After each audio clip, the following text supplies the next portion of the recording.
We'll try to use the mic so that everyone can hear questions. Just open the floor, I think, if anyone would like to start us off. Question for Rod about the theatrical performance that you showed us. I don't know if this is true or not, but my observation was that particularly the political figure was being played, it seemed like there was a lot of Jungian kind of archetypes that he was sort of enacting, and that was my take on it. And I wondered if, is that something that you found out when you were layering the script, or is that something that you ever come across in your research, that through the media today actively use these Jungian archetypes to try to pinpoint a voice, particularly in the audience? You know? Because my observation was that there was a lot of these kind of Jungian archetypes, one character at a time, maybe in the hopes that... Can you give him the microphone? Yeah, he wasn't so keen to use it. Can I just ask you, a lot of people can't quite hear what you're saying. I don't know if it's correct, my observation, but what I thought was that this character particularly had a lot of these Jungian archetypes that he was sort of, in a way, trying out these different approaches on how to receive a connection with the audience. And I wondered if that's something that you have come across in your research, in the way that the media uses perhaps these different kinds of archetypal figures as a tactic. I mean, the short answer is no, we haven't come across that. But I think the thing is that there is, really a connection between those kind of performative methods and sort of ideas of ritual. So maybe I'm not sure, maybe there's a connection there that though, Daniel Borstein talks about these kinds of photo ops, pseudo events, staged things for media circulation as being something that is very specifically to fulfill a kind of civic kind of ritual. In fact, in place of older rituals, actually, for smaller communities. So that's not really anything to do with Jungian archetypes, but I think that you could definitely say that people are inhabiting, that they're kind of inhabiting a sort of a kind of expected role and playing it out in a way that might be sort of familiar from other things. Yeah, also just so the thing about Jungian archetypes is perhaps the only place it really exists is kind of in Jungian discourse. As opposed to like actually being out there. They might exist as some shared. This is just my kind of argument. Maybe they really are some Jungian archetypes which we all collectively unconsciously inhabit. But I don't think that it would be very instrumentally useful for people to engineer this kind of thing because they don't exist. They're kind of I guess they're sort of an interpretive model, I suppose. I think it's a far more fundamental thing. It's the affect of particular phrases that and the simple, even poetic things like repetitions of particular word forms, which is absolutely to do with Rod's point at the beginning of the presentation of that section. There he talked about this idea of scripting, and then your work also, where the scripting actually develops, It's not that there's a kind of, an ideal script somewhere, but a scripting is almost a material practice. Sure. Yeah. I think that's the interesting thing. And that's why it appeals to us, because it does appeal to our guts and our blood, this sort of rhetoric, I think. Yeah. Another question? I have a question.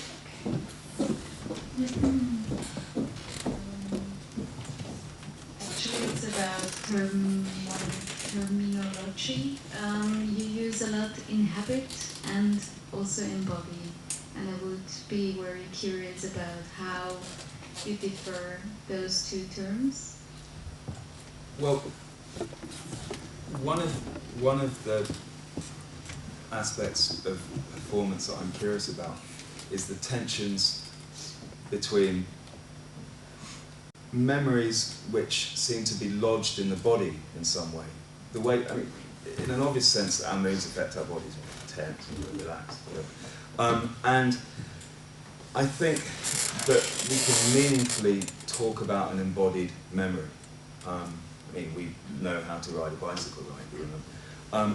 And I think there are ways in which certain reflexes betray or reveal the ways in which certain events, certain procedures, certain processes, certain experiences are lodged in our bodies. And the tension between embodiment in that sense and a different kind of performance or rehearsal, which is more connected with the symbolic or the imaginary kind of sphere of social life. Or you could also say a tension between remembrance and performance. And when I'm talking about inhabitation, I'm talking about the ways in which we give meaning to everything by living inside it imaginatively, by literally in living in an imaginary sphere. Or by imaginary I don't mean unreal, I mean a sphere that has psychic meaning, that has cultural meaning, social meaning, linguistic, symbolic meaning. And so inhabiting fiction is this process whereby we move through with our bodies and our languages and our signs and our practices this field of meaning, this scripted field, this set of discursive practices, of generic imperatives, of codes, of rituals, of processes, of histories. I mean, I think the other thing as well is that, you know, in all the instances we've been talking about kind of mediated behaviour. So, you know, behaviour that is either for, you know, for media circulation, some kind of way to be filmed, like we've just seen with Michael's piece, or somehow material that we know is going to be mediated or has been mediated some kind of way. So I think the obvious thing, the way of thinking about that, is that there must be a kind of implicit distance between, you know, the action and our reception of it.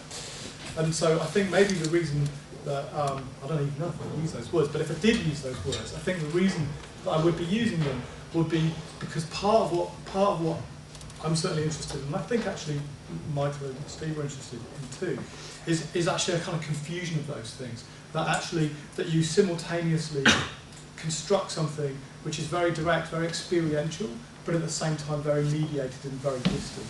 And there's a sort of tension between those two plays, if you like, between those two things. In fact, they're an inherent paradox, at least from some points of view. So, and it's a tricky thing to kind of inhabit them. And you clearly saw it at play there with the Bo Brooks character doing the Rambo thing, where he kind of, you know, moves back into role, and we're just very aware that that's what's happened, and we're very aware that at the same time we're sort of we're almost still having the experience of him talk about his life, even when he puts the sunglasses back on and starts speaking back as the Rambo character. So there's sort of the division between what's embodied in his life and what's just about the reproduction of something that's mediated starts fusing together in a strange and curious and sometimes funny way. Maybe. Have a look. Other questions? Yeah. Well, I'm curious. Sorry. I'm interested in your research. It's about maybe you told it already, but I'm just interested. It's about reenacting, about this mediated behavior. Is it important then that we as viewer experience it is in a mediated version as well? In the media? No. In fact, actually, the interesting thing is that I actually am quite. It's kind of following on from what I've just been saying. Actually, what I'm interested in is making live pieces. So, in fact, actually, the experience of them is direct.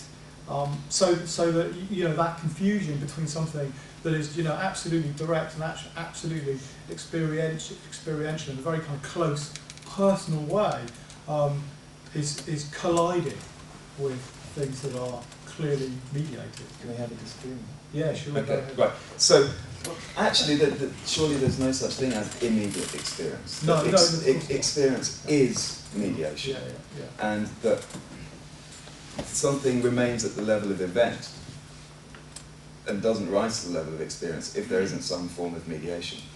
And so the live performance is just one form of mediation. And certainly one of the things that I'm interested in looking at scripting is precisely mediation. The ways in which the forms of mediation, the generic forms through which experience is mediated, shape that experience, constitute that experience.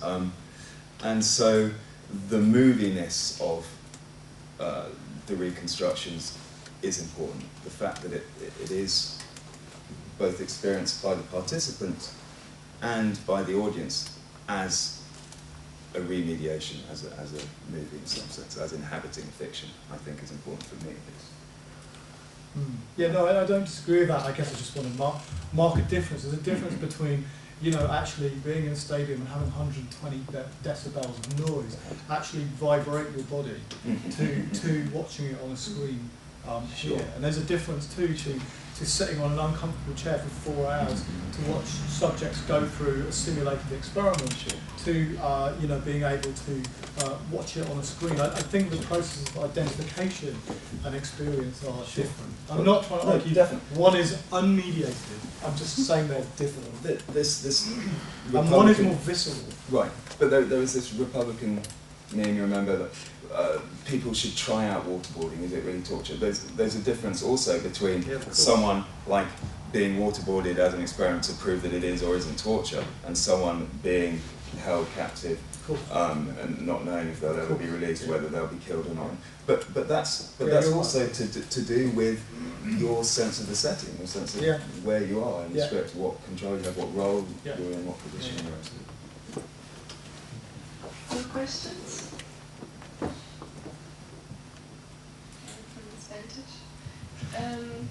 Can I ask something that I've been wondering about to Rod and Steve, and it has to do with the way that you talked about the material that you're using for this work. And you've already referred to this material as a script, but I'm actually curious how you approached the raw material for the script, what your vision or what your view of the text actually were. Because in a way, what Steve has already mentioned is there's a kind of compromised literary quality to them somehow. You have these tropes that get repeated, you have also delivery moments, kind of repetitions, as you already mentioned, that are found across at least the 60 years or even longer that you've put the material together. Do you see these texts or transcripts of these press conferences as, in a way, literature, poetry? Do you see them as historical fiction? Do you see them as historical documentation? Was that something that you thought about or maybe would want to comment on? Yeah, I think we did think a lot about what kind of things they are, and there are many things. But I think these tropes actually you talk about in the script that these gentlemen read are actually also apparent in the actual briefings, as is the structure. And it's amazing over the 30 years or so that we're, more than 30 years now, maybe 50, that we're sampling from, the structure of these occasions has remained pretty constant. And part of our method was to actually identify what those elements are. So there are elements of justification, there are elements of accusation, there are elements of situating the problem, saying, I think I can't remember, we said at the outset, no sanctuary. Elements like that, which are actually, ways of navigating the thing. So that they were very constant. So we basically tried to restructure it by disassembling it and then restructuring it. So those repetitions are actually tropes of, be afraid, be very afraid. They're tropes of the actual form itself. And the fact that if we say we tried hard, and then in the next line he continues, we tried very hard, and that those are actually two different people. There's neither here nor there. It's just so the form is retained, even though the the content is rather higgledy-piggledy or moved around a lot. And the other thing as well is that, you know, there's definitely a craft with rhetoric, and there are some speeches you come across, historical speeches that we've gone, wow, that's just amazing. I mean, Johnson's speech on sort of, you know, sort of declaration of the Vietnam War was, in fact, it may not have been the absolute declaration, but it's his famous speech about Vietnam, is a really, really extraordinary piece of beautifully crafted rhetoric.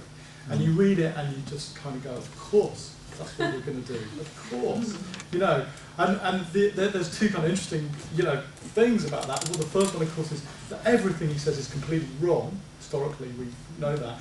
And secondly, also when you watch him deliver that, I mean, the interesting thing was I sent Bert and Dan YouTube video of Johnson doing this talk, which and of course I sometimes watch these things, but a lot of the time we're working from transcripts as well that we've found. And I may have seen that one a while ago and then found the transcript and not watched the video of it. We found the transcript of the speech, and Steve and I agreed this was a beautiful piece of crafted rhetoric. But you know, Johnson was absolutely rubbish at delivering it. I mean, the people who wrote that script must have been devastated when they heard him read it. He butchered it in the way that he delivered it. So at that level, yeah, of course, we're looking at those things, and it's very, it's actually very.